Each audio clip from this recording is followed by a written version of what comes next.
Here is a number that should bother you. Women, on average, retire with 30% less money than men, not because they spend more, not because they earn recklessly, but because the financial system was not designed around their life. And for most of your adult life, the advice being handed to you was built for someone else's timeline, someone else's risk profile, someone else's career trajectory. Now here's what makes this even more interesting, and this is the part that almost nobody is talking about. Women also live, on average, 5 to 7 years longer than men, so you have less money saved and more years to fund. That is not a personal finance problem, that is a structural trap. And if you're in your 30s or 40s right now, and you feel like you've been doing the responsible things, paying bills, maybe contributing to a pension, maybe investing a little, but something still feels off, like the finish line keeps moving, like real financial freedom is always just one more salary bump away, what I'm going to walk you through today is exactly why that feeling is not paranoia. It's pattern recognition. There are 7 specific money mistakes that quietly destroy financial freedom after 30, and not one of them is stop buying coffee. Let me tell you what mainstream financial media has been selling for the last 2 decades. The message, whether it came from a magazine, a bank, or a well-meaning blog, was essentially this: budget tightly, save consistently, and invest in a diversified portfolio of index funds. And that advice isn't wrong. Exactly. It's just catastrophically incomplete for anyone whose financial life doesn't look like a 30-year-old man with uninterrupted employment, no caregiving responsibilities, and a salary that compounds cleanly over time. Here's the thing institutional investors understand that retail-facing media rarely acknowledges: wealth is not just about return on investment, it's about return on time. And women's time has been chronically devalued in the financial equation. Career breaks for caregiving, the gender pay gap widening in your 40s rather than closing, part-time work that doesn't trigger employer pension contributions. These are structural wealth destroyers that no budgeting app has ever been built to solve. So when we talk about the mistakes that destroy financial freedom after 30, we are not talking about irresponsibility. We are talking about rational seeming decisions that are quietly catastrophic when you apply them to the actual financial architecture of most women's lives. That is a very different conversation, and it is the one we are going to have right now. Mistake number 1 is what I call the safety illusion, and it is probably the most expensive misunderstanding in personal finance.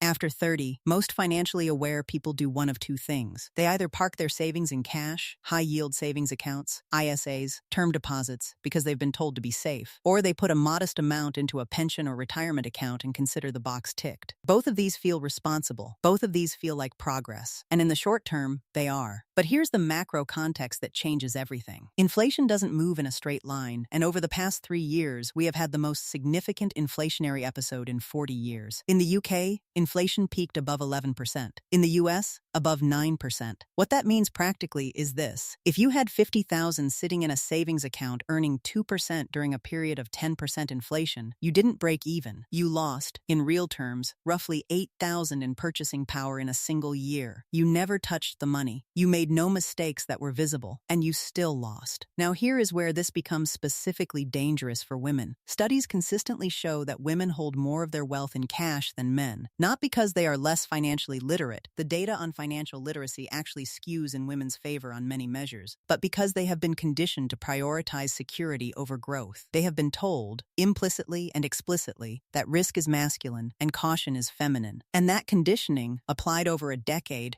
does not produce safety. It produces a slow and invisible erosion of everything you work to build. The smart money correction here is not to abandon savings. Emergency funds are non-negotiable. 3 to 6 months of expenses minimum. But everything beyond that buffer needs to be in assets that at minimum keep pace with inflation, and ideally outpace it. The safety illusion doesn't feel like a mistake when you're making it. That's what makes it the most dangerous item on this list. Mistake number 2 is pension undercontribution. And unlike the safety illusion, this one has a hard mathematical consequence that most people don't encounter until it's too late to fully correct. Here's the structure of the problem. Pension contributions are, in most countries, either employer-matched or tax-advantaged, or both. In the UK, if you are auto-enrolled, your employer is contributing a percentage on top of your salary. In the US, the 401k match functions similarly. What this means is that failing to maximize your pension contribution, or worse, opting out during a career break, is not just missing a savings opportunity. It is leaving free money on the table, repeatedly. Year after year. Now add the caregiving variable. In the UK, women are 3 times more likely than men to be the primary caregiver for children, for parents, for both simultaneously. And caregiving almost always means either a full career break, a reduction to part-time, or a shift to a lower-paid role to accommodate flexibility. Each of these has a pension consequence. Part-time workers often fall below the auto-enrollment earnings threshold. Career breaks mean zero contributions. Lower salaries mean lower employer matches. The compounding impact of this is devastating. A woman who takes a 5-year career break in her 30s, which is one of the most common caregiving windows, and who does not make any catch-up contributions afterwards, can retire with 30 to 40% less in her pension than a colleague who never broke. Not because she invested badly, because she stopped contributing during the years when compound interest had the most time to work. The correction, during any career break, make voluntary contributions, even modest ones, into your pension. In the UK, Merck will still apply tax relief on contributions even when you are not employed, up to $3,600 per year gross. Most people have no idea this exists. Now you do. Mistake number 3 is what I want to call the income ceiling acceptance. And this one operates almost entirely below conscious awareness. After 30, most people have settled into a career trajectory.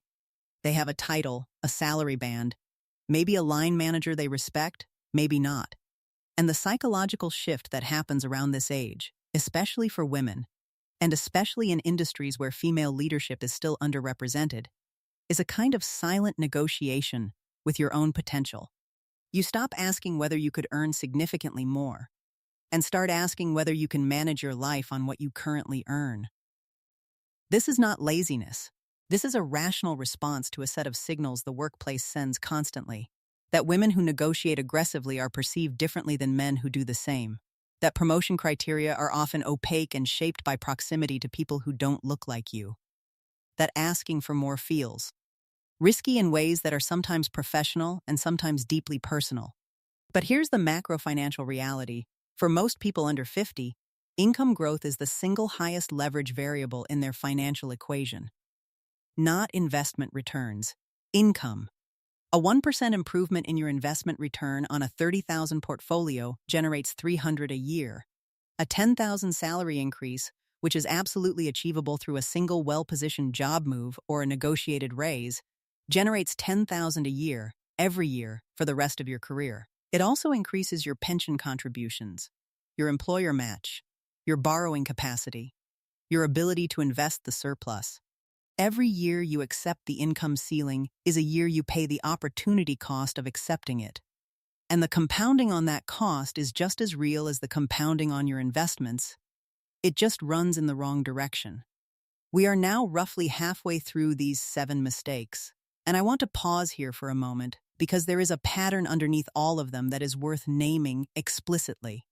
None of these mistakes are obvious. None of them look like mistakes when you're making them. The safety illusion looks like prudence. Pension undercontribution looks like a temporary sacrifice. Income ceiling acceptance looks like realistic self-awareness. This is by design, not by conspiracy, but by structural default. The financial system was built for a different default person. And when you operate within a system that wasn't built for your life, doing everything right still leaves you with less. What we are doing right now, naming these specifically, tracing the structural cause rather than the personal failure, this is the version of financial strategy that most financial media has never bothered to give women. Not because they couldn't. Because they assumed you didn't want it. They were wrong. Mistake number 4, investment avoidance dressed as patience. This one is subtle. It shows up in language like, I'm not ready yet, or I need to understand it better before I start, or I'll begin once I've paid off the car. And all of those statements are entirely reasonable. And all of them, applied continuously, produce the same outcome: you never start. There is a well-documented behavioral economics phenomenon called analysis paralysis, the tendency for higher information access to produce lower decision rates. Women, on average, research investment decisions more thoroughly than men. Studies have shown this across multiple geographies and asset classes. And paradoxically, this conscientiousness, which is objectively a strength, sometimes becomes the mechanism of delay. The ONS data in the UK tells us that divorce rates spike in the early to mid-40s. For women who have built their wealth strategy around joint property ownership, a relationship breakdown at that stage can mean a decade of wealth building is split, The equity is halved, and they are starting over with significantly less than they would have had with a more diversified approach. This is not pessimism. It is scenario planning. Smart money always stress tests the downside. And the downside of a single asset, joint ownership wealth strategy is severe enough that it belongs in the conversation. The correction is not to avoid property. It is to ensure you are building liquid, individually held investment assets alongside any property strategy, so that your financial foundation is never entirely dependent on a single asset class or a shared financial relationship. Mistake number 6 is the one that tends to provoke the most recognition, and sometimes the most resistance. Conflating being good at your job with financial security. This one runs deep. If you are competent, reliable, high-performing, if you have built a career based on delivering real results, there is a psychological logic that says, my skills are my security. And that is true to a point. Your skills are your most valuable financial asset, but they are not, by themselves, a wealth strategy. The distinction the smart money draws is between earned income and invested capital. Earned income stops when you stop working, due to illness, redundancy, structural changes in your industry, or eventually, retirement. Invested capital continues working when you don't. The goal of financial freedom, at its most structural level, is to build a base of invested capital large enough that your invested income could cover your essential expenses, independent of your earned income. Most high-performing professional women in their 30s and 40s are heavily weighted toward earned income and underweighted in invested capital. They are maximizing the wrong variable, not because they are bad at finance, but because the educational and professional systems they moved through taught them to optimize for career output, not capital accumulation. Those are different skills. One is taught in school, one is not. The correction is to treat capital accumulation as a parallel career, not something you'll get to eventually, but something you are building actively, right now, regardless of where your earned income trajectory is. Mistake number 7, optimizing for the median life. This is the one that ties everything together. Financial planning, as it is typically taught and as most tools deliver it, is built around statistical averages, the average retirement age, the average life expectancy, the average rate of return, the average career trajectory. And the problem, for women specifically, and for anyone whose life doesn't conform to the median, is that planning for the average means you are completely unprepared for the variance. Here's the variance that disproportionately hits women. You may live to 92 instead of the average 83. Your career may have a 10-year gap that the projection tool didn't model. You may be widowed earlier than actuarial tables suggested for your cohort. You may be single for longer than the model assumed. Each of these deviations from the median doesn't just affect the number, it affects the entire structural architecture of your financial plan. Smart institutional investors don't plan for the median. They plan for the tails. They stress test against the outlier scenarios because that's where the real risk lives. And when you do that honestly, when you model what your financial picture looks like if you live to 95, if you take a 5-year career break in your late 30s, if your housing situation changes significantly in your 50s, the gaps become very visible. And visible gaps can be addressed. Invisible ones cannot. This is why the most powerful financial move you can make right now is not to optimize harder within your current plan. It is to be completely honest about whether your current plan was built for your actual life, or for a statistical average that doesn't describe you. So let's bring this together. 7 mistakes. The safety illusion, holding too much cash and calling it security while inflation erodes its real value. Pension undercontribution, especially during caregiving breaks, when the cost is highest and the visibility is lowest. Income ceiling acceptance, treating earned income as fixed when it is, for most people, the highest leverage variable in their financial equation. Investment avoidance dressed as patience, letting the threshold for ready rise permanently above where you actually are. Over-reliance on property, the concentration and illiquidity risk that most property-heavy strategies carry, and the specific vulnerability it creates when a relationship changes.